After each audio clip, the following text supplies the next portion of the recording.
അഷ്ടശക്തികളിൽ 6 നമ്മൾ പറഞ്ഞു കഴിഞ്ഞു. ഇന്ന് ലാസ്റ്റ് 2 ശക്തികൾ. ഉൾക്കൊള്ളാനുള്ള ശക്തി, ഒതുക്കാൻ, പവർ ടു പാക്കപ്പ്, ഭാണ്ഡം മുറുക്കാനുള്ള ശക്തി. ഈ 2 ശക്തികളെ ഇന്ന് നമുക്ക് പരിചയപ്പെടാം.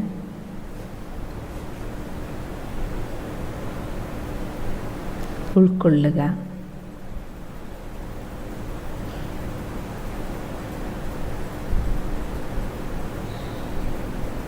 ഉൾക്കൊള്ളുക എന്ന് പറയുമ്പോൾ തന്നെ നമുക്ക് എല്ലാവർക്കും അറിയാം, ജീവിതത്തിൽ നമുക്ക് ഇഷ്ടപ്പെടുന്നതോ ഇഷ്ടപ്പെടുന്നവരെയോ മാത്രമല്ല, എല്ലാറ്റിനെയും ഉൾക്കൊള്ളേണ്ടി വരും. എങ്കിൽ മാത്രമേ നമ്മുടെ ജീവിതം മുന്നോട്ട് സ്മൂത്തായിട്ട് പോവുള്ളൂ. പരമാത്മാ സാഗരമാണ്. അറിവിൻ്റെയും ഗുണങ്ങളുടെയും ശക്തികളുടെയും അല്ലേ? ആ പരമാത്മാവുമായിട്ട് നമ്മൾ ബുദ്ധിയോഗം വെച്ച് ഭഗവാനെ ഓർമ്മിക്കുന്നത് കാരണം തന്നെ ആത്മാവിൻ്റെ ഉള്ളിൽ ഓട്ടോമാറ്റിക്കലി ശക്തി നിറയുകയാണ്, ഗുണങ്ങൾ നിറയുകയാണ്. അതിലൂടെ നമ്മൾ ആത്മാവിന് പരമാത്മാവുമായുള്ള കണക്ഷൻ, യോഗം കാരണം പരമാത്മാവ് എങ്ങനെ ആണോ അതേപോലെ ഒരു അതിവിശാലമായ ഹൃദയത്തിനുടമകളായി ഓരോ ദിവസം കഴിയുന്തോറും നമ്മൾ മാറിക്കൊണ്ടിരിക്കും. സാധാരണ ഒരു കടൽ തന്നെ നിങ്ങൾ നോക്കിക്കോളൂ. കടലിന് അതിലേക്ക് ഒഴുകി വരുന്ന പല ഭാഗത്തുനിന്ന് പലതരത്തിലുള്ള നദികളാണ് വന്ന് ചേരുക. എല്ലാറ്റിനെയും ആ കടൽ ഉൾക്കൊള്ളും. എന്താ കാരണം? കടൽ അത്ര അതിവിശാലമാണ്. അതേപോലെ നമ്മൾ നിത്യേന ഈ ക്ലാസ്സുകൾ, സത്സംഗം കേൾക്കും തോറും, ഭഗവാന്റെ മഹാവാക്യം കേൾക്കും തോറും, ഒപ്പം മെഡിറ്റേഷൻ ചെയ്യും തോറും നമ്മുടെ മനസ്സ് ഡേ ബൈ ഡേ വിശാലമായി വിശാലമായി വിശാലമായി അതിവിശാലമായിട്ട് മാറിക്കൊണ്ടിരിക്കും. നിങ്ങൾക്കറിയാലോ, ആദ്യത്തെ ദിവസം നമ്മളൊരാത്മാവാണെന്ന് അറിഞ്ഞപ്പോൾ തന്നെ നമുക്ക് ആ ഒരു പരിമിതി, അതുവരെ ഞാൻ എന്ന് പറയുന്ന ഈ ദേഹത്തിൻ്റെ പരിമിതിക്കുള്ളിലായിരുന്നു നമ്മൾ. രണ്ടാമത്തത് നമ്മൾ പരമാത്മാവിൻ്റെ മക്കളാണെന്നറിഞ്ഞപ്പോൾ അല്ലെ, വീണ്ടും ഹൃദയവിശാലത. നമ്മുടെ കൂടെയുള്ളവരെല്ലാവരും അല്ലെ എൻ്റെ സഹോദരാത്മാക്കളാണ്, ഒരച്ഛൻ്റെ മക്കളാണ് നമ്മളറിഞ്ഞപ്പോൾ വീണ്ടും അതിവിശാലത അല്ലേ. അപ്പോൾ ഓരോ കർമ്മത്തെക്കുറിച്ച് നമ്മൾ അറിഞ്ഞപ്പോഴോ, കർമ്മവും കർമ്മഫലത്തെക്കുറിച്ച് അറിഞ്ഞപ്പോൾ വീണ്ടും വിശാലത. അതുവരെ നമുക്ക് അല്ലേ പലരോടും ഉണ്ടായിരുന്നു ദേഷ്യവും അസ്വസ്ഥതയൊക്കെ, ഇവർ കാരണമാണ് എനിക്കെല്ലാം. പക്ഷെ കർമ്മഫലജ്ഞാനം നമ്മൾ പഠിച്ചതോടുകൂടി എന്തായി? നമ്മുടെ മനസ്സിന് അതിവിശാലത വന്നു. അല്ല, നമ്മളിന്ന് പോയതേ നമ്മുടെ അടുത്തേക്ക് വരുള്ളൂ, ആരുമല്ല കാരണക്കാർ. അപ്പോൾ എന്തായി? നമ്മൾ അതുവരെ ശത്രുവായിട്ട് കണ്ടിരുന്നവരെ പോലും, അല്ലെ ഇവർ കാരണം എനിക്ക് കഷ്ടം വന്നുകൊണ്ടിരിക്കണേ എന്ന് വിചാരിച്ചിരുന്നവരെക്കുറിച്ച് പോലും നമ്മുടെ മനസ്സ് മാറി ചിന്തിക്കാൻ തുടങ്ങി. അപ്പോൾ എന്തായി? നമ്മുടെ കാഴ്ചപ്പാട് മാറി. അപ്പം നമ്മുടെ അകക്കണ്ണ് തുറന്നതോടെ നമുക്ക് നമ്മളെക്കുറിച്ചും നമ്മുടെ കൂടെയുള്ളവരെക്കുറിച്ചും നമ്മുടെ ജീവിതത്തിൽ ഉണ്ടായിക്കൊണ്ടിരിക്കുന്ന ഓരോ സംഭവങ്ങളെക്കുറിച്ചും നമ്മുടെ മുന്നിൽ വന്നു ചേരുന്ന സാഹചര്യങ്ങളെക്കുറിച്ചും, എന്തിന് ഈശ്വരനെക്കുറിച്ച് പോലും ഉണ്ടായിരുന്ന നമ്മുടെ കാഴ്ചപ്പാടുകൾ മാറി. ലിമിറ്റഡ് അവസ്ഥയിൽ നിന്ന് അൺലിമിറ്റഡ്, പരിമിതിയിൽ നിന്ന് അപരിമിതിയിലേക്ക് അല്ലേ, ആ പരിധിയില്ലാത്ത ഒരു മനോഭാവത്തിലേക്ക് മാറി. അതിനെയാണ് വിശാലത എന്ന് പറയുന്നത്. ആ വിശാലമായ കാഴ്ചപ്പാട് വന്നപ്പോഴെന്തായി? നമുക്കെല്ലാവരെയും എല്ലാറ്റിനെയും അതേ രൂപത്തിൽ ഉൾക്കൊള്ളാൻ കഴിയും. അതാണ് ഏറ്റവും പ്രധാനം അല്ലേ. നദി ഒഴുകി കടലിലേക്ക് വന്ന് ചേരുമ്പോൾ, നദി കടലിൽ ചേർന്നാൽ പിന്നെ കടലിൻ്റെ സ്വഭാവമാണ്. പക്ഷെ ഒഴുകി വരുമ്പോൾ ഓരോ നദികളും അവരവരുടെ അസ്തിത്വത്തോടെ വ്യക്തിത്വത്തോടെയാണ് വരണം അല്ലേ. അതേപോലെ നമ്മളെല്ലാവരും ഇപ്പോൾ ഭഗവാന്റെ മടിത്തട്ടിലെത്തിക്കഴിഞ്ഞു. ഈശ്വരൻ്റെ മടിയിലേക്ക് ഒഴുകിക്കൊണ്ടിരിക്കുന്ന നമ്മളെല്ലാവർക്കും നമ്മുടേതായ പ്ലസ്സും മൈനസും റോളും എല്ലാം നമ്മൾ ഡിഫറെൻ്റാണ്. പക്ഷേ അഴിമുഖം എത്തിക്കഴിഞ്ഞാൽ നിങ്ങൾ ശ്രദ്ധിച്ചിട്ടുണ്ടാവും, നദി വന്ന് കടലിലേക്ക് ചേരുന്ന ആ സ്ഥാനം അഴിമുഖം എന്ന് പറയല്ലോ, അതോടുകൂടി ആ നദിയുടെ ഒഴുകി വന്ന സമയത്ത് അതിൻ്റെ സ്വഭാവം, അതിൻ്റെ സ്പീഡ് അതെല്ലാം മാറും അല്ലേ.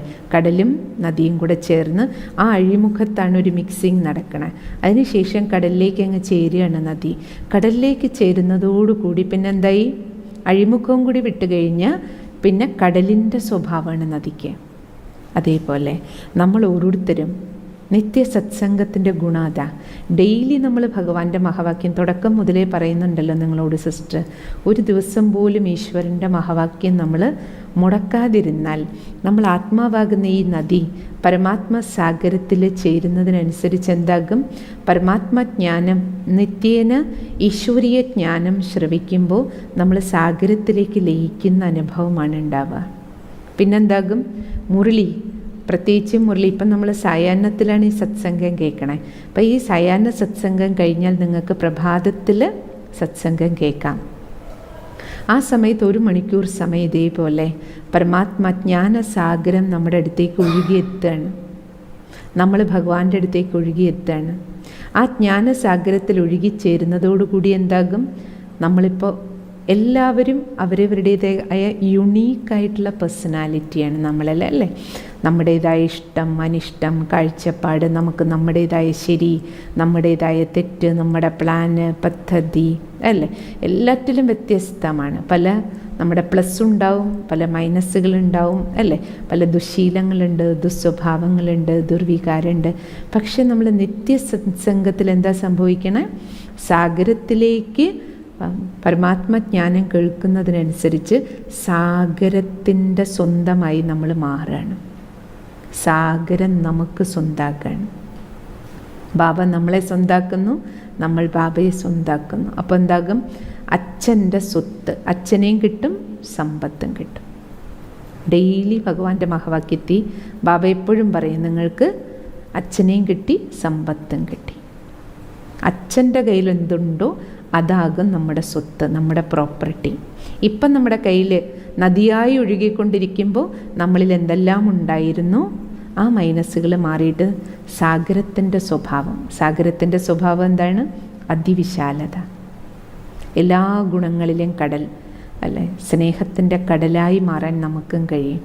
ശാന്തിയുടെ കടലായി, ശക്തികളുടെ കടലായി ഡെയിലി ഉള്ള അഭ്യാസം, സത്സംഗവും മെഡിറ്റേഷനും നമ്മുടെ ഉള്ളിൽ ആ സാഗര സമാനം സ്നേഹം നമ്മുടെ ഉള്ളിലേക്ക് കൊണ്ടുവരും, ഹൃദയവിശാലത കൊണ്ടുവരും. അപ്പം നമുക്കെന്താവും, ഡെയിലി നമുക്കാരുടെയൊക്കെ കൂടെയാണോ ഇടപഴകേണ്ടി വരിക, നമ്മളിലാണ് ഈ മാറ്റം ഉണ്ടായത്. അതെപ്പോഴും നോട്ട് ചെയ്യണം. നദികൾ നമ്മളാണ് ഒഴുകി എത്തിച്ചേർന്നിരിക്കണത്, നമ്മളിലെ മാറ്റം ഉണ്ടായിട്ടുള്ളൂ. നമുക്ക് വിശാലത വന്നാൽ മതി. അപ്പം നമുക്ക് എന്ത് ചെയ്യാൻ പറ്റും, ആര് നമ്മുടെ മുന്നിൽ വരുന്നവർ ഏത് സ്വഭാവത്തോടെ വന്നോട്ടെ, എങ്ങനെയുള്ള വൈകല്യങ്ങൾ കാണിച്ചാലും നമുക്ക് അവരെ ഉൾക്കൊള്ളാൻ, അവരോടുള്ള ഒരു ദയ, ഒരു അനുകമ്പ ഓട്ടോമാറ്റിക്കലി വരും. ഇപ്പം നോക്കൂ, സാധാരണ ജീവിതത്തിൽ നമ്മൾക്ക് എല്ലാവർക്കും അറിയാം, ഇപ്പോൾ ഒരു അമ്മയ്ക്ക് 2 മക്കളുണ്ട്, അതിലൊരു കുട്ടിക്ക് അംഗവൈകല്യമുണ്ട്, ഒരു കുട്ടി നല്ല സാധാരണ രീതിയിലാണ്, ആരോഗ്യമുണ്ട്. അപ്പോൾ ആ അമ്മയെ സംബന്ധിച്ചിടത്തോളം ആരോഗ്യമുള്ള കുട്ടിയേക്കാളും കെയർ, സ്നേഹം, പരിഗണന ആർക്ക് കൊടുക്കും, അംഗവൈകല്യമുള്ള കുട്ടിക്ക് അമ്മയ്ക്ക് കൂടുതൽ സ്നേഹമായിരിക്കും. കാരണം എന്താ, ഒരു സ്പെഷ്യൽ അനുകമ്പയിൽ നിന്ന് അത്രയധികം സ്നേഹം ഉണ്ടാവും.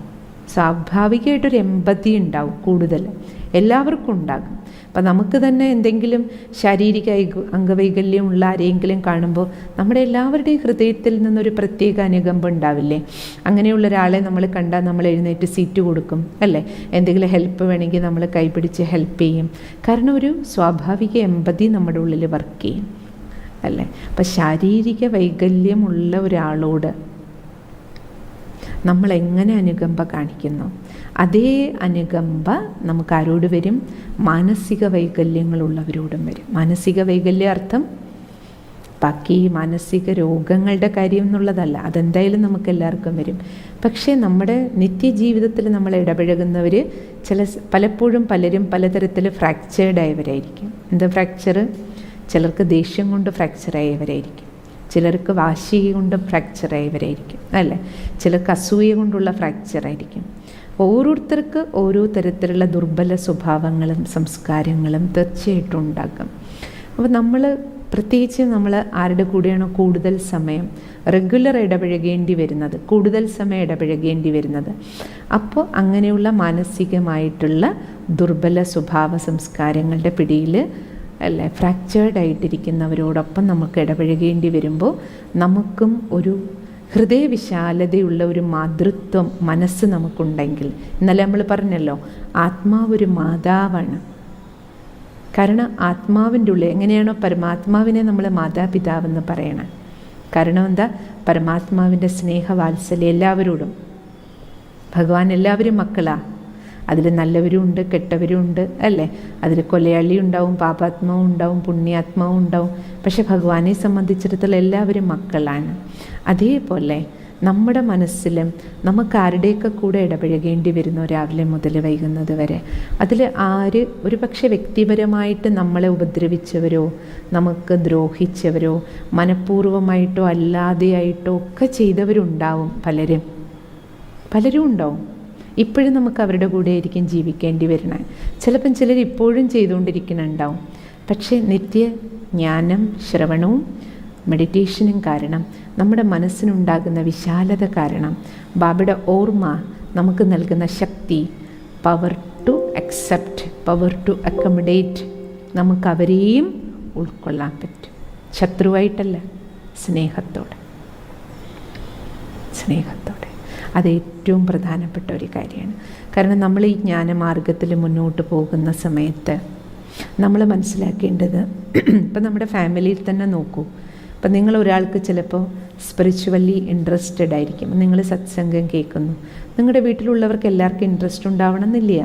നിങ്ങളിപ്പോൾ സത്സംഗം കേട്ടുകൊണ്ടിരിക്കുമ്പോൾ ചിലർ സീരിയലായിരിക്കും കണ്ടുകൊണ്ടിരിക്കണം, ചിലർ ഫുട്ബോളായിരിക്കും കണ്ടുകൊണ്ടിരിക്കണം, ചിലർ ഈ സമയത്ത് ചിലപ്പോൾ വേറെ എന്തിനെങ്കിലും പോയിട്ടുണ്ടാവും, അല്ലേ? പല കാര്യങ്ങൾ ചെയ്യുന്നവരുണ്ടാവും. അപ്പം നമ്മളൊരിക്കലും കണ്ടില്ലേ, ഇവർക്കൊന്നും ആത്മീയ കാര്യത്തിൽ ഒരു താല്പര്യമില്ല, ഇവർക്ക് ദൈവവും ഇല്ല, ഭക്തിയില്ല, ഒന്നുമില്ല, ഇവരുടെയൊക്കെ ജീവിതം എന്താകും? ഒരിക്കലും നമ്മളാരെയും വെറുക്കരുത്. ഇപ്രകാരം നമുക്ക് മനസ്സിലായല്ലോ, ഭഗവാൻ നമുക്ക് പറഞ്ഞു തന്നില്ലേ, നമ്മൾ ഓരോരുത്തരും ഓരോ ആത്മാക്കളാണ്, നമ്മളെപ്പോലെ ആകണം അവർ എന്നുള്ള നമ്മുടെ പ്രതീക്ഷയാണ്. അത് നമ്മുടെ തെറ്റാ. അവർ വേറൊരു ആത്മാവാണെന്ന് ഭഗവാൻ നമുക്ക് പറഞ്ഞു തന്നു കഴിഞ്ഞു. അവരുടെ ഇഷ്ടങ്ങളും അനിഷ്ടങ്ങളും സംസ്കാരങ്ങളും അവരും സഞ്ചിയിലാക്കി കൊണ്ടുവന്നതാണ്. അതവർ കാണിക്കുകയാണ്. അപ്പം നമ്മൾ അവരെങ്ങനെ ആയിക്കോട്ടെ, അവർ കാരണം നമുക്ക് ഉപദ്രവം വേണ്ട, നമ്മൾ കാരണം അവർക്ക് ഉപദ്രവം വേണ്ട. നമ്മൾ ക്ലാസ് കേൾക്കണോ പറഞ്ഞിട്ട് ചിലപ്പോൾ അവർക്കാർക്കും ഇത് കേൾക്കാൻ ഇഷ്ടമില്ലെങ്കിൽ നിങ്ങൾക്ക് ഡയറക്റ്റ് ഫോണിൽ ശബ്ദം വെച്ച് കേട്ടാൽ, ചില ഈ ടി വിയിൽ കണ്ടുകൊണ്ടിരിക്കുകയാണ്, ചിലപ്പം ചിലർക്ക് ഇഷ്ടമായിരിക്കില്ല. നിങ്ങളപ്പോൾ ഒരു ഇയർഫോൺ വാങ്ങി വെച്ചോളൂ. അവർക്കാർക്കും താല്പര്യമില്ലെങ്കിൽ ഉറക്കം വയ്ക്കണ്ട. എപ്പോഴും നിങ്ങൾക്കൊരു ഭക്തി, ഒരു ഭഗവാൻ, ചിലപ്പോൾ ഇങ്ങനെ പോലും അതിനൊണ്ടും അവരോട് വെറുക്കണ്ട. നീ ഇങ്ങനെയൊക്കെ പറഞ്ഞാൽ നിനക്ക് ദോഷം വരും, ദൈവദോഷം വരുത്തി വയ്ക്കില്ലേ എന്നൊക്കെ പറയും. നമ്മൾ അങ്ങനെയൊന്നും നെഗറ്റീവ് കമൻറ്റുകൾ പറയണ്ട, ആർക്കും ശാപവാക്കുകളും കൊടുക്കണ്ട. നമുക്ക് അവരെയും അക്സെപ്റ്റ് ചെയ്യാൻ പറ്റണം. നമ്മൾ ഫസ്റ്റ് പറഞ്ഞിട്ടുണ്ടായിരുന്നല്ലോ, 5 വിരൽ 5 തരത്തിലായിരിക്കും. നമ്മൾ വീട്ടിൽ 5 പേരുണ്ടെങ്കിൽ, പക്ഷേ ഈ 5 പേരും ചേർന്ന് പോകണം, ചേർത്ത് കൊണ്ടുപോകണം. നമുക്ക് അവരുടെ കൂടെയും ചേർന്ന് പോകണം. വേറെ വേറെ ഇഷ്ടവും അനിഷ്ടമുള്ളവർ. അപ്പം നോക്കൂ, ചിലപ്പോൾ നിങ്ങൾ ജ്ഞാനം കേട്ട് മുന്നോട്ട് പോകുമ്പോൾ ചിലപ്പോൾ നിങ്ങൾ വെജിറ്റേറിയൻസായി മാറി, സസ്യാഹാരം കഴിക്കാൻ തുടങ്ങി. അപ്പം നിങ്ങളുടെ കൂടെയുള്ളവർക്ക് ചിലപ്പോൾ ഇഷ്ടമുണ്ടാവില്ല, അവർക്ക് ഇപ്പോഴും നോണ് വേണമെന്നുണ്ടാവും. അവർ കഴിച്ചോട്ടെ. ചിലപ്പോൾ നിങ്ങൾക്ക് തന്നെ ഉണ്ടാക്കി കൊടുക്കേണ്ടി വരും. പ്രത്യേകിച്ചും വീട്ടിൽ വീട്ടമ്മമാരൊക്കെ ആണെങ്കിൽ, അല്ലേ? ഉണ്ടാക്കി കൊടുക്കേണ്ടി വരികയാണെങ്കിൽ ഉണ്ടാക്കി കൊടുക്കൂ, സാരില്ല. നമുക്കിഷ്ടമല്ലെങ്കിൽ നമ്മൾ കഴിക്കണ്ട. നമുക്കിഷ്ടമില്ലാത്തത് കൊണ്ട് അവരോട് കഴിക്കണ്ട എന്ന് പറയാൻ പറ്റില്ലേ? ഇപ്പം നമ്മുടെ വീട്ടിൽ ഒരു ഷുഗർ പേഷ്യൻ്റ് ഉണ്ട് പറഞ്ഞ് നമ്മളാരും ചായയിൽ മധുരമിട്ട് കഴിക്കാതിരിക്കില്ലല്ലോ. അവർക്ക് വേണ്ട, ബാക്കിയുള്ളവർക്ക് നമ്മൾ മധുരമിട്ട് കൊടുക്കും, അല്ലേ? അപ്പം അതേപോലെ എത്ര നാൾ നമുക്ക് കുക്ക് ചെയ്യുന്നവർ നോണപ്പം ചായ പോലെ അല്ലല്ലോ സിസ്റ്റർ, നോണെന്ന് പറയുമ്പോൾ സ്മെല്ലല്ലേ, അല്ലെങ്കിൽ അങ്ങനെയല്ലേ, അവർ കഴിക്കുമ്പോൾ സ്മെല്ല് വരില്ലേ, കുക്ക് ചെയ്യുമ്പോൾ സ്മെല്ല് വരില്ലേ, നമുക്കത് ഉണ്ടാക്കേണ്ടി വരില്ലേ? നോക്കൂ, നമ്മളൊരു ഫാമിലിയിലിരിക്കുമ്പോൾ ചിലപ്പോൾ നമുക്കത് ചെയ്യേണ്ടി വരും. ഇപ്പോൾ കുട്ടികൾക്ക് അത് ഇഷ്ടമാണ്, അല്ലെങ്കിൽ ഹസ്ബൻഡിന് അതില്ലാതെ ജീവിക്കാൻ പറ്റില്ല. അപ്പോൾ നമ്മൾ ഈ ജ്ഞാനം കേൾക്കുന്നത് കാരണം വീട്ടിൽ അശാന്തി ഉണ്ടാവരുത്. ജ്ഞാനം എന്തിനാ? ശാന്തിക്കാണ്. നമ്മൾ ഉണ്ടാക്കി കൊടുത്തില്ല എന്നതിൻ്റെ പേരിൽ അവിടെ ഒരു ബഹളം ഉണ്ടാവരുത്. പക്ഷെ നമ്മൾ ഈ ശുഭസങ്കല്പം വെക്കിച്ച് ഉണ്ടാക്കി കൊടുക്കുക, അവരുടെയും മനസ്സ് അല്ലേ നല്ല ആഹാരം കഴിക്കാൻ. കാരണം സസ്യാഹാരം നല്ലതായതുകൊണ്ടാണ് നമ്മളത് ചൂസ് ചെയ്യുന്നത് അല്ലേ. അപ്പം അതുകൊണ്ട് ഒരു നല്ല ആഹാരം കഴിക്കുന്ന ഒരു നല്ല ശീലം. അല്ലെങ്കിൽ തന്നെ നോക്കൂ, ഒരു കൊറോണ കാലഘട്ടത്തിലൂടെ പോവാണ്. നമുക്കറിയാം രോഗങ്ങൾ പകരുന്നതിൽ ഇങ്ങനെയുള്ള നോൺ വെജിറ്റേറിയൻ ഫുഡിനൊക്കെ ഒരു വലിയ പങ്കുണ്ട്. അപ്പം അതുകൊണ്ട് എത്രത്തോളം നമ്മൾ സസ്യാഹാരികളായി ജീവിക്കുന്നു, വളരെ ഒരു സേഫ്റ്റിയുമാണ് നമ്മുടെ ജീവിതത്തിന്. ഇനി അതെല്ലാം അവർക്ക് കഴിക്കണമെന്നുണ്ടെങ്കിൽ അവർ കഴിച്ചോട്ടെ. ഉണ്ടാക്കി കൊടുക്കേണ്ട റോള് നിങ്ങൾക്ക് ഉണ്ടെങ്കിൽ ഉണ്ടാക്കി കൊടുക്കൂ.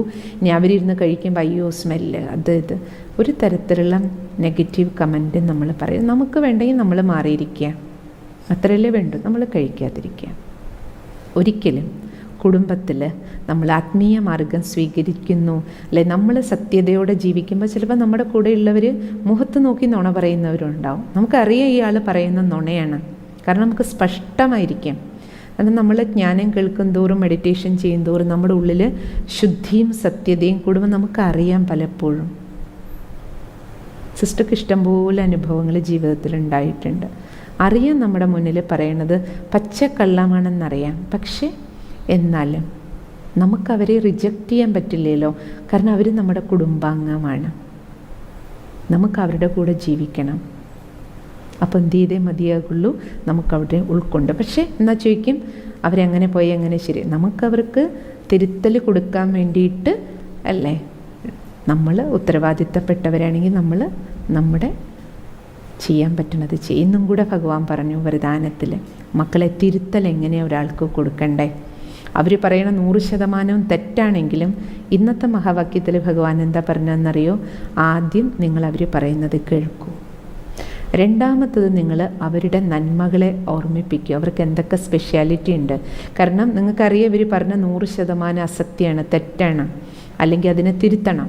പക്ഷേ അവർ പറഞ്ഞുകൊണ്ടിരിക്കുമ്പോൾ ഭഗവാൻ പറഞ്ഞ അവർ പറഞ്ഞുകൊണ്ടിരിക്കുമ്പോൾ നിങ്ങൾ ഈ പറയണ പച്ചക്കള്ളാണെന്ന് അവരോട് മുഖത്ത് നോക്കി പറയണ്ട എന്നാണ് പറഞ്ഞത്. അത് കേൾക്കൂ. കേൾക്കുമ്പോൾ എന്തായി? അവർക്ക് റെസ്പെക്റ്റ് കൊടുക്കുന്നത് പോലെ. രണ്ടാമത് ഭഗവാൻ പറഞ്ഞത് നിങ്ങൾ അവരുടെ സ്പെഷ്യാലിറ്റി അവരെ ഓർമ്മിപ്പിക്കുക. അവർക്ക് എന്തൊക്കെ നന്മയുണ്ട് അതും 2 വാക്ക് പറഞ്ഞതിന് ശേഷം 3ാമത്തെ സ്റ്റെപ്പിൽ വേണം നിങ്ങൾ അവർക്കുള്ള കറക്ഷൻ കൊടുക്കാൻ.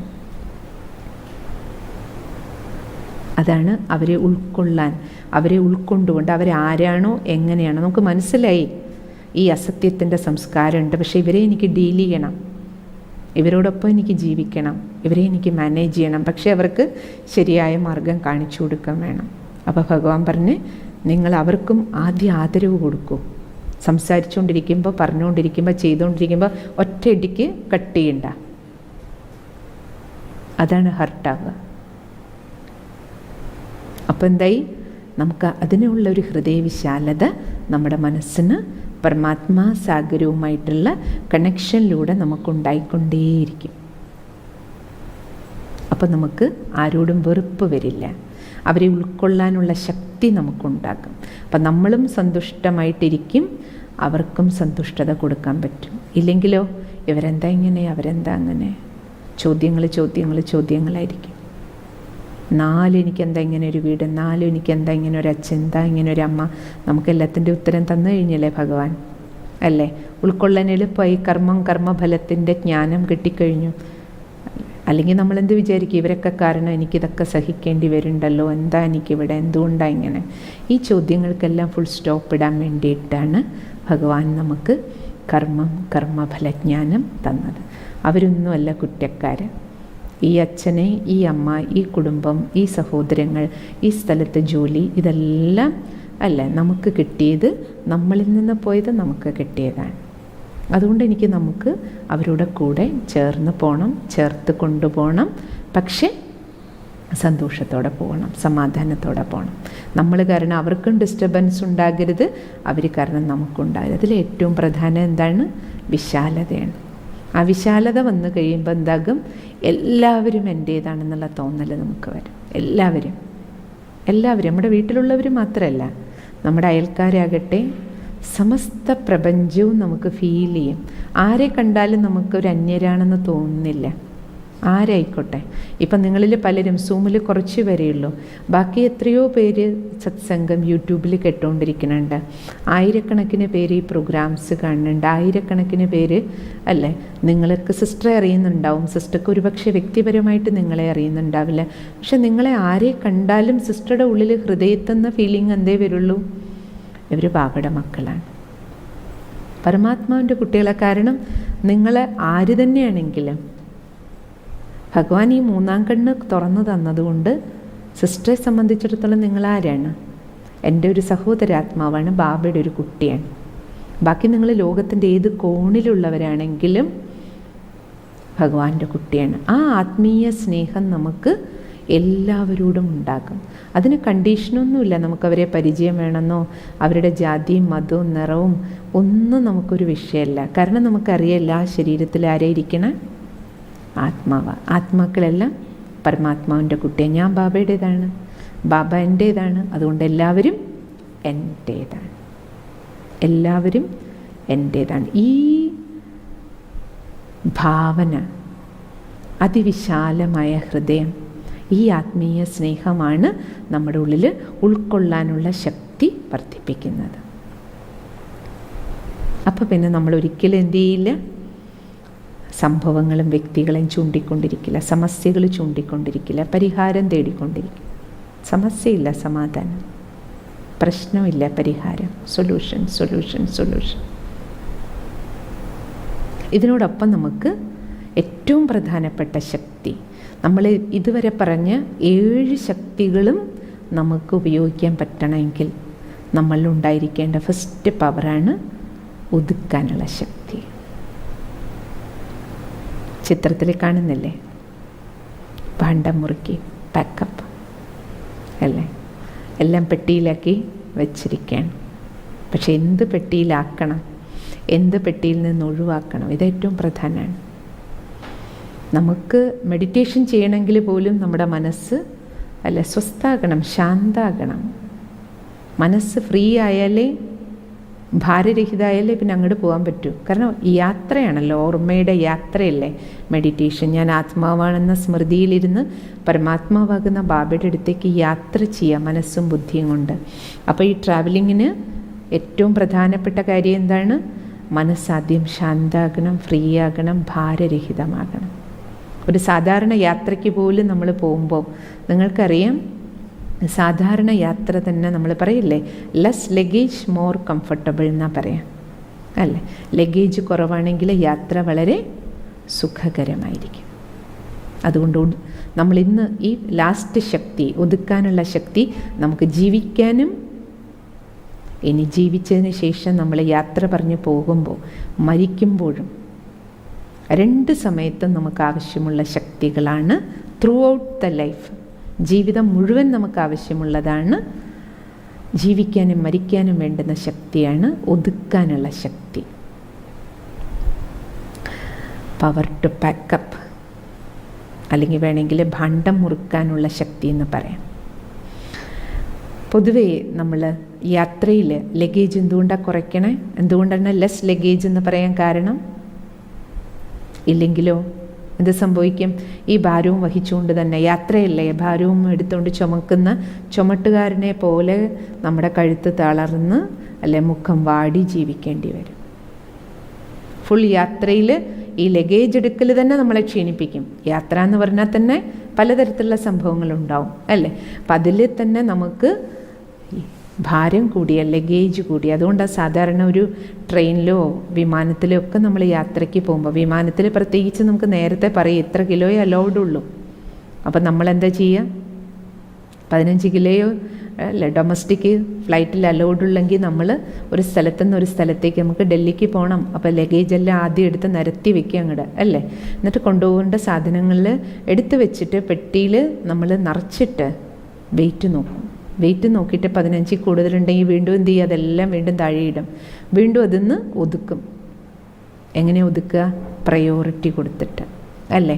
ഏറ്റവും ഇമ്പോർട്ടൻ്റ് ആയിട്ട് എനിക്ക് കൂടെ കൊണ്ടുപോകേണ്ടത്, അല്ലെങ്കിൽ അവിടെ ആവശ്യം വരുന്നത്, അല്ലെങ്കിൽ യാത്രയ്ക്ക് ഉടനീളം ആവശ്യം എമർജൻസി ഏതൊക്കെയാണോ, ആവശ്യം ഏതൊക്കെയാണോ അത് മാത്രം എടുത്തു വയ്ക്കും, ബാക്കി മാറ്റി വയ്ക്കും അല്ലേ.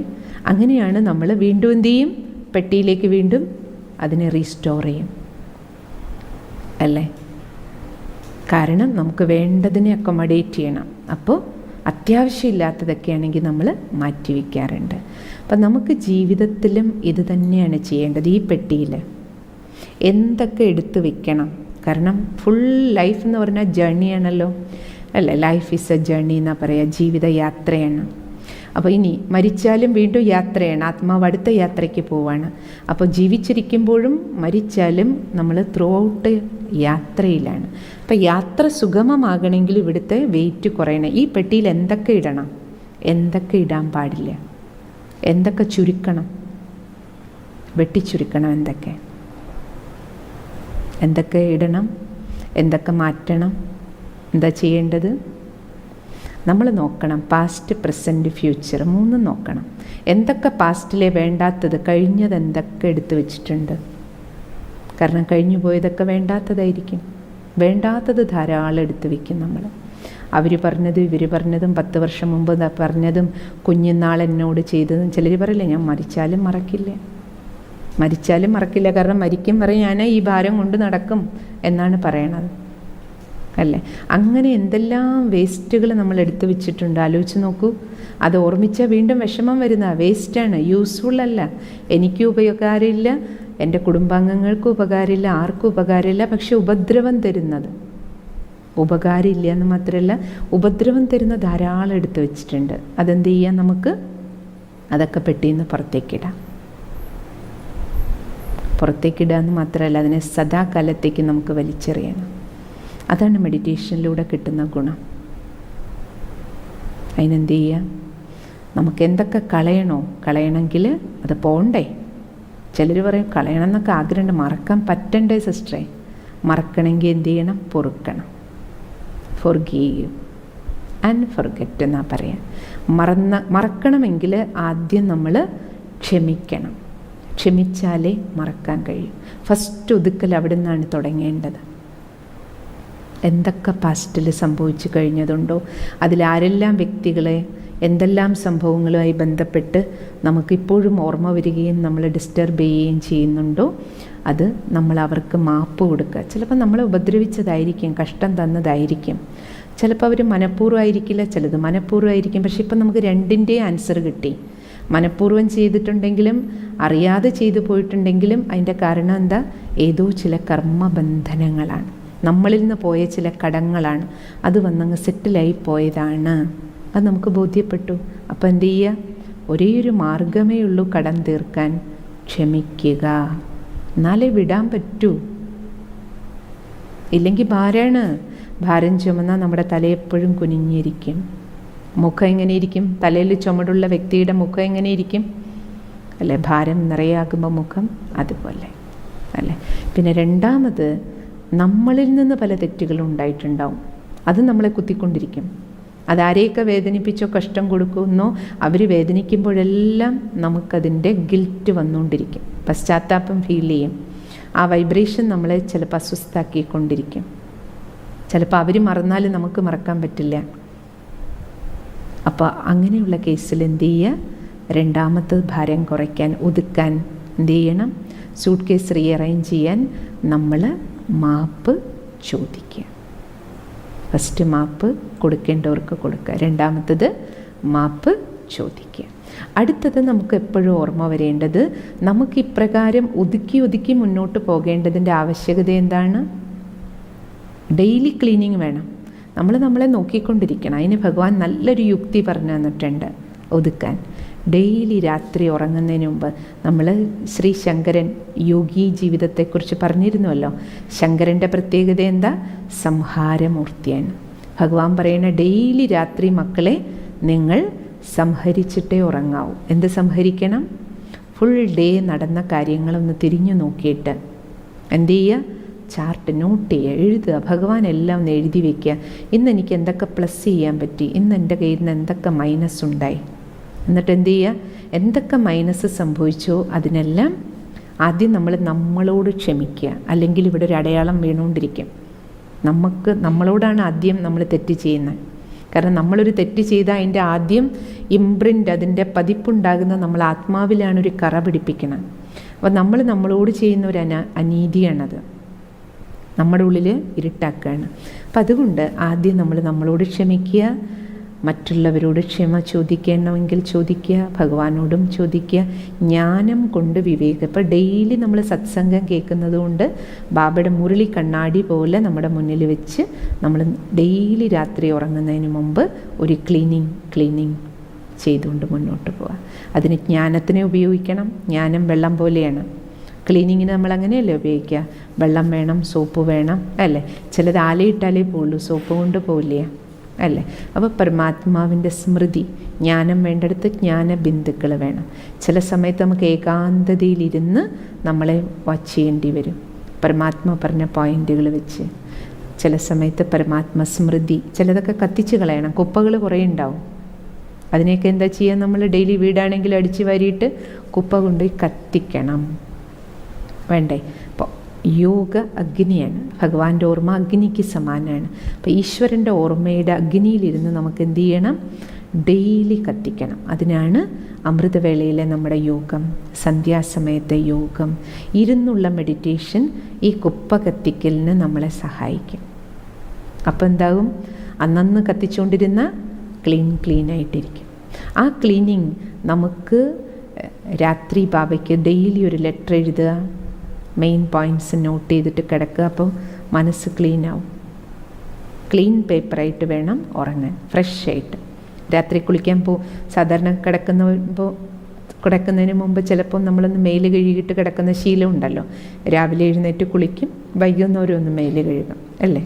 അതേപോലെ മാനസികമായിട്ടൊരു ക്ലീനിങ് കുളിക്ക് ശേഷം വേണം നമ്മൾ ഉറങ്ങാൻ. അതിനാണ് ബാബ ഡെയിലി ചാർട്ട് എഴുതൂ, അല്ലെങ്കിൽ ഭഗവാൻ ഒരു ലെറ്റർ എഴുതി വയ്ക്കൂ, കംപ്ലീറ്റ് വാഷ് ഔട്ട് ചെയ്യും. അന്നന്നത്തേത് അന്നന്ന് തന്നെ ഒതുക്കിയിട്ട്. നമ്മുടെ അടുക്കള പോലും അങ്ങനെയല്ലേ, വീടും അങ്ങനെയല്ലേ, അടിച്ചു വാരി തുടച്ചിട്ടല്ലേ രാത്രി ഉറങ്ങാൻ പോകുള്ളൂ. അതുകൊണ്ട് ഇവിടെ ഒന്നും അടിച്ചു വാരി തുടച്ചിട്ട് വേണം ഉറങ്ങാൻ കിടക്കാൻ. ഈ ഒതുക്കൽ നമുക്ക് സ്ഥൂലമായിട്ടും വേണം. ഇവിടെ സൂക്ഷ്മത്തിലെ ഒതുക്കൽ. ആ ഒതുക്കലിനോടൊപ്പം നമ്മുടെ വീടാണെങ്കിലും, നമ്മൾ ഉപയോഗിക്കുന്ന റൂമാണെങ്കിലും, നമ്മൾ കൈകാര്യം ചെയ്യുന്ന വസ്തുക്കളാണെങ്കിലും, അല്ല, എല്ലാം ഒതുക്കണം, എല്ലാം. അപ്പോൾ രാവിലെ നമ്മുടെ ഉള്ളിൽ അങ്ങനെയല്ല. നമ്മൾ രാവിലെ എഴുന്നേറ്റ് ആദ്യം എന്താ ചെയ്യുക? അല്ല, നമ്മുടെ ബെഡൊന്ന് കാരണം ബെഡ് കുറച്ച് കേട് വന്നിട്ടുണ്ടാവും, അത് വൃത്തിയാക്കുക. അത് കഴിഞ്ഞ് നമ്മൾ കിടന്ന ബെഡ്ഷീറ്റും മടക്കി വയ്ക്കുക. അത് ആ ബെഡും വിരിച്ച് ഷീറ്റും ഒന്ന് മടക്കി വെച്ച് കണ്ടാൽ തന്നെ എന്താവും? നമ്മളങ്ങ് ഫ്രഷ് ആവും. നമ്മൾ ഉണർന്നതിൻ്റെ ഏറ്റവും വലിയ ലക്ഷണം അതാ, അല്ലേ? ഇപ്രകാരമുള്ള ഒതുക്കൽ നമ്മൾ ജീവിതത്തിൽ ടോട്ടൽ, നമ്മുടെ അലമാരി, നമ്മൾ ഉപയോഗിക്കുന്ന സാധനങ്ങൾ, പല പർച്ചേസ് ചെയ്ത പല ബില്ലുകൾ, അത് ഇത് പേപ്പേഴ്സ് എല്ലാം ഉണ്ടാവും.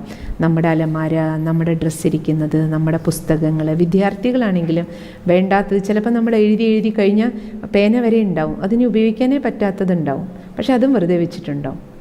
ഉപയോഗിക്കാൻ പറ്റാത്തതെല്ലാം എന്ത് ചെയ്യുക? അല്ല, എവിടെയാണോ ഇടേണ്ടത് അവിടെ ഇടുക. ആക്രിക്കടയിൽ കൊടുക്കാനുള്ളത് അത്, കത്തിച്ച് കളയാനുള്ളതാണെങ്കിൽ അവിടെ. അന്നന്ന് ഡെയിലി ക്ലീനിങ്. നമ്മൾ കമ്പ്യൂട്ടറിലും അങ്ങനെയല്ലേ, അല്ലെങ്കിൽ എന്താവും? എല്ലാം കൂടെ ഹാങ് ആകും. അപ്പോൾ എന്ത് ചെയ്യും? നമുക്ക് ആവശ്യമില്ലാത്ത ഫയലുകൾ നമ്മൾ ഡിലീറ്റ് ചെയ്യും. വേണ്ടതെല്ലാം എന്ത് ചെയ്യും? ഫോൾഡേഴ്സ് ഉണ്ടാക്കി അതിൻ്റെ ഉള്ളിൽ ഫയൽസാക്കി നമുക്ക് നോക്കുമ്പോൾ എടുത്ത് ഉപയോഗിക്കുന്ന രീതിയിൽ നമ്മൾ വയ്ക്കും. ഇപ്രകാരം ജീവിതത്തിൽ നമുക്ക് നമ്മുടെ മേശ, നമ്മുടെ അലമാര എല്ലാം അവരവരുപയോഗിക്കുന്ന സ്ഥലം, അടുക്കളയാണെങ്കിൽ പോലും എല്ലാം ക്ലീൻ. വേസ്റ്റുകൾ അപ്പം എല്ലാം രാവിലെ തൊട്ട് വൈകിട്ട് വരെ ചെയ്തിട്ട് വൈകുന്നേരമല്ല, അപ്പം എന്ത് ചെയ്യുന്നു? അപ്പം ക്ലീനിങ്. അതാണ് യോഗി ജീവിതത്തിൽ ഭഗവാൻ പറയണ അങ്ങനെയാണ്. അപ്പം ആ ഒരു ഒതുക്കൽ നമുക്കുണ്ടെങ്കിൽ എന്താകും? ഒതുക്കലുണ്ടെങ്കിൽ ഏറ്റവും വലിയ ഗുണം, നമുക്ക് ആവശ്യം വേണ്ട സാധനം ഉടനെ പോയിട്ട് കാണും, ക്ലാരിറ്റി ഉണ്ടാവും. കുപ്പയെല്ലാം കൂടെ അലമാരി കൂടെ അർജൻറ്റ് ഒരു പേപ്പർ എടുക്കാൻ പോയി ശ്രമിച്ചാൽ കിട്ടില്ലേ? അപ്പോൾ നമുക്ക് ഈ ഒതുക്കാനുള്ള ശക്തി എവിടുന്ന് തുടങ്ങണം? ഒന്ന്, നമ്മൾ വ്യക്തിപരമായി ഉപയോഗിക്കുന്ന എല്ലാ വസ്തുക്കളും സാധനങ്ങളും, ഓഫീസാണെങ്കിൽ എവിടെ നമ്മളിരിക്കുന്നോ, അല്ല ക്ലീൻ ചെയ്യുന്ന ആൾ വന്ന് ക്ലീൻ ചെയ്തോളൂ എന്ന് പറഞ്ഞിട്ട് കുപ്പവാരി എറിയല്ല. നമ്മൾ ഉപയോഗിക്കുന്ന സ്ഥലത്ത് ഒരാൾക്ക് വന്ന് ക്ലീൻ ചെയ്യാനൊന്നും ഉണ്ടാവരുത്. ആ രീതിയിൽ ഒരു ക്ലീനിങ്ങും ഒതുക്കലും നമുക്ക് സ്ഥൂലമായിട്ടും ആവശ്യമാണ്. പിന്നെ ഈ അകത്ത് നമ്മളെ ക്ലീൻ ചെയ്യാൻ വേറെ ആർക്കും പറ്റില്ല. കാരണം ഇവിടെ എന്തൊക്കെ കുപ്പ കിടക്കുന്നുണ്ട് നമുക്ക് മാത്രമേ അറിയുള്ളൂ, വേറെ ആർക്കും അറിയില്ല. നമ്മുടെ അച്ഛനും അമ്മയ്ക്കും പോലും അറിയില്ല, ഹസ്ബൻഡിന് പോലും അറിയില്ല, വൈഫിന് പോലും അറിയില്ല. നമുക്ക് അല്ല എല്ലാവരുടെയും മുന്നിൽ പുറമേ നമുക്ക് ക്ലീനായിട്ടൊക്കെ ഇരിക്കാൻ പറ്റും. പക്ഷെ ഇവിടെ എന്തൊക്കെ കുപ്പയുണ്ടെന്ന് അവരവർക്കേ അറിയൂ. അതുകൊണ്ട് നീണ്ട യാത്രയിൽ ലെസ് ലഗേജ് ആയിരിക്കണം. കാരണം നമുക്കൊരു ഫ്രീ സ്പേസ് എപ്പോഴും വെച്ചേക്കണം. എന്താ കാരണം? ആ ഫ്രീ സ്പേസിൻ്റെ ആവശ്യകത എന്താണ്? നമുക്ക് നമ്മുടെ കൂടെയുള്ളവരുടെ പല ഭാരങ്ങളും നമ്മുടെ അടുത്തേക്ക് വന്നുകൊണ്ടിരിക്കും. പല കാര്യങ്ങളും നമ്മുടെ ചുറ്റുപാടിൽ നിന്നും അല്ലേ, അയൽക്കാരുടെയും ബന്ധുക്കളുടെയും മിത്രങ്ങളുടെയൊക്കെ വരും നമ്മുടെ മുന്നിൽ. അവർക്കൊക്കെ നമുക്ക് സഹായിക്കേണ്ടി വരും. മറ്റുള്ള യാത്രയല്ലേ, കൂടെയുള്ളവരുടെ ലഗേജ് ഒന്ന് എടുത്ത് കൊടുക്കേണ്ടി വരും നമുക്ക് പലപ്പോഴും. അവർക്കും സഹായം കൊടുക്കാൻ പറ്റണമെങ്കിൽ എന്ത് ചെയ്യണം? നമ്മുടെ കയ്യിൽ സ്പേസ് ഉണ്ടായിരിക്കണം, ഫ്രീ സ്പേസ് ഉണ്ടായിരിക്കണം. നമുക്ക് നല്ലത് വയ്ക്കാൻ ഫ്രീ സ്പേസ് വേണ്ടേ? നമുക്ക് നിത്യ സത്സംഗം കേൾക്കണം. അപ്പോൾ കേൾക്കും തോറും എന്താവും? ഓട്ടോമാറ്റിക്കലി. കാരണം സത്സംഗം എന്ന് പറയുന്ന ശുദ്ധജല പ്രവാഹമാണ്. അതിൽ ഓട്ടോമാറ്റിക്കലി ആ ശുദ്ധജലം പ്രവഹിച്ചതുകൊണ്ടാണ് നിങ്ങൾ ഈ കർക്കിടക സത്സംഗം കഴിഞ്ഞാലും കർക്കിടകം കഴിഞ്ഞല്ലോ എന്ന് വിചാരിക്കരുത്. ഇനി അടുത്ത കർക്കിടകത്തിൽ സത്സംഗം കേൾക്കാം, ഒരു പ്രയോജനവും ഇല്ലാണ്ടായിപ്പോവും നമ്മൾ ഇത്രയും ദിവസം കേട്ടത്. അപ്പോൾ ഇപ്പോൾ ഒരു ക്ലീനിങ് പ്രോസസ്സ് ആരംഭിക്കുകയാണ്. ഇതിങ്ങനെ കണ്ടിന്യൂ ചെയ്യണം നമുക്ക്. അപ്പോഴാണ് നമുക്ക് ശുദ്ധജല പ്രവാഹം കൊണ്ട് നമ്മുടെ ഉള്ളിലുള്ള അശുദ്ധി, അഴുക്ക് ഓട്ടോമാറ്റിക്കലി ക്ലീൻ ആയിക്കൊള്ളും. ഒതുക്കൽ ഓട്ടോമാറ്റിക്കലി നടന്ന് മുന്നോട്ട് പോകും. പക്ഷേ ഈ ഒതുക്കൽ നമ്മൾ ബോധപൂർവം ചെയ്യാൻ വേണം. നമ്മൾ നോക്കിക്കൊണ്ടിരിക്കണം നമ്മുടെ ഉള്ളിൽ എന്തൊക്കെ ഒതുക്കാനുണ്ട്, കളയാനുണ്ട്. അത് വ്യക്തിപരമായിട്ട് ചിലപ്പോൾ നമ്മുടെ റൂം ആരെങ്കിലും ക്ലീൻ ചെയ്യാമെന്ന് നമ്മൾ പറയില്ലേ, ഇല്ലല്ലോ അത് ഞാൻ ചെയ്തോളാം, ബാക്കിയൊക്കെ ചെയ്തോളൂ. കാരണം എന്താ? പേഴ്സണൽ കാര്യങ്ങൾ നമുക്കേ അറിയുള്ളൂ, ഇതിലെന്ത് യൂസ്ഫുള്ളാണ് എന്തല്ല, അല്ലേ? അതുപോലെ ഇവിടെ വേറെ ആർക്കും അറിയാത്ത കുറേ നല്ലതും നമ്മുടെ കയ്യിലുണ്ടാവും, വേണ്ടാത്തതും ഉണ്ടാവും, കാലാകാലങ്ങളായിട്ട് എടുത്തു വെച്ച്.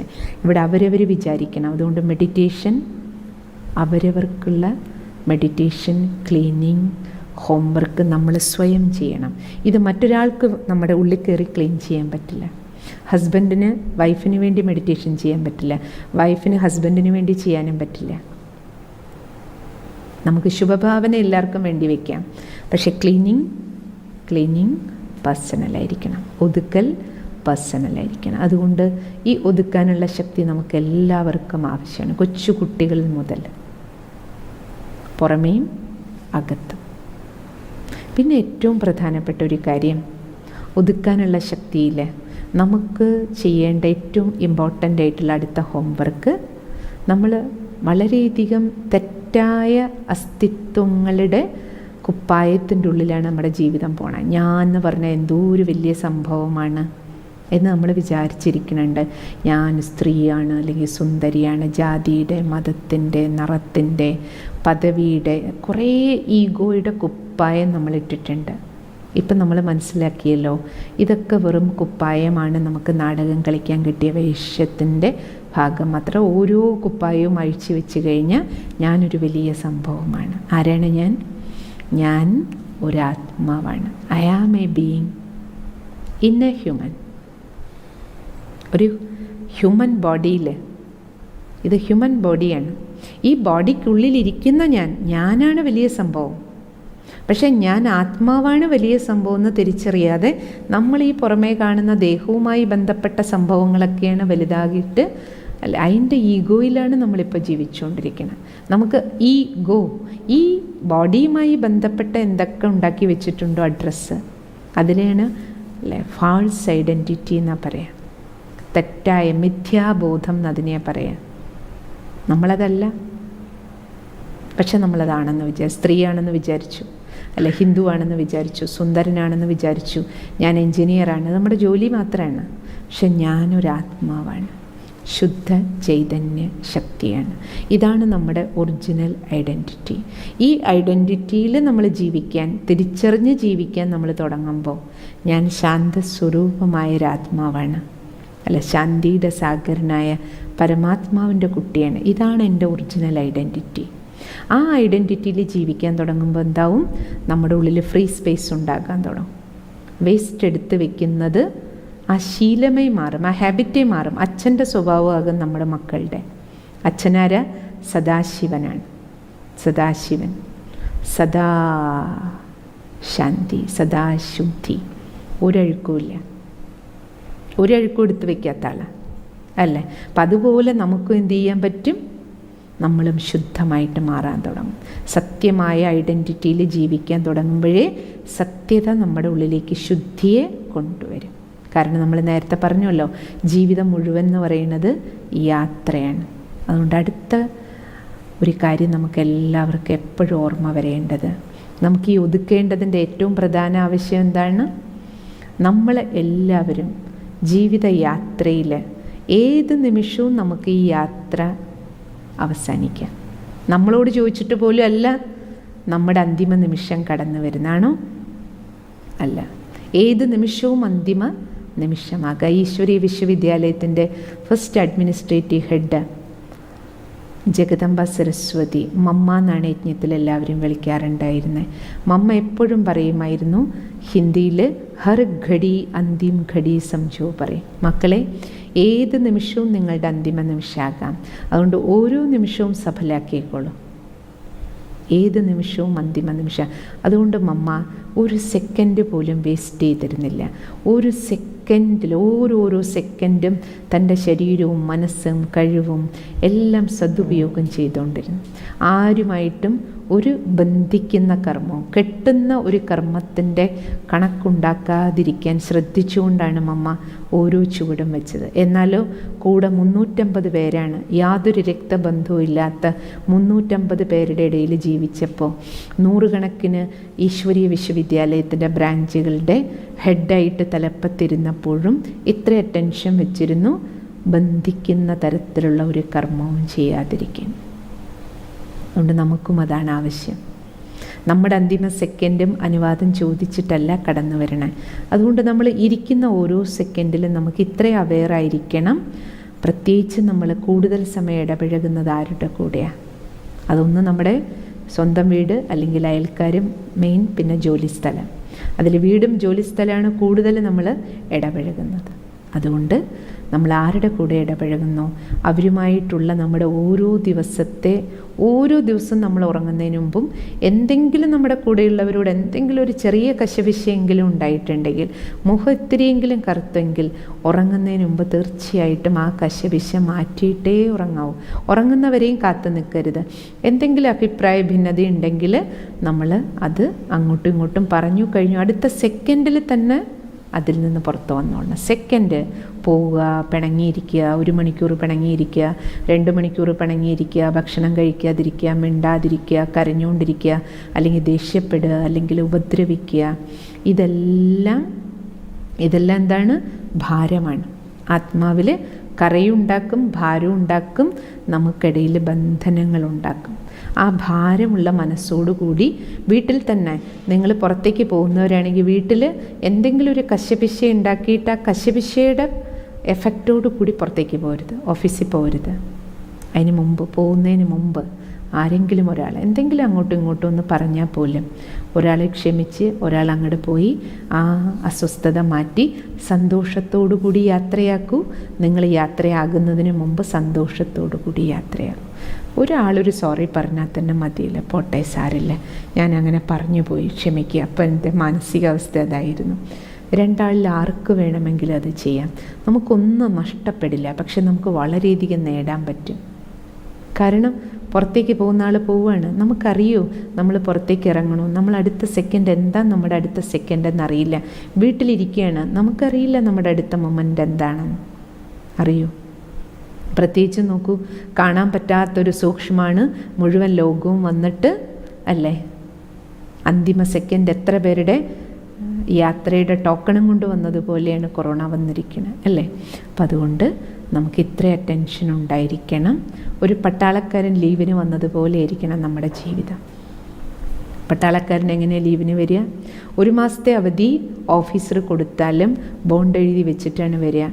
ഏത് നിമിഷവും തിരിച്ചു വിളിക്കാം, അപ്പോൾ വരാൻ തയ്യാറായിരിക്കണം. എന്നിട്ടേ വിടാറുള്ളൂ. അതേപോലെയല്ലേ നമ്മളും എല്ലാവരും. നമ്മുടെ പ്ലാനുകളൊക്കെ അല്ലേ, നാളെ എന്ത് ചെയ്യണം, ഒരു മാസത്തേക്കുള്ള പ്ലാൻ ചെയ്യും, ഒരു വർഷത്തേക്കുള്ളത്, 5 വർഷം കഴിഞ്ഞാൽ 10 വർഷം, എല്ലാ പ്ലാനോടും കൂടി നമ്മൾ ജീവിക്കും.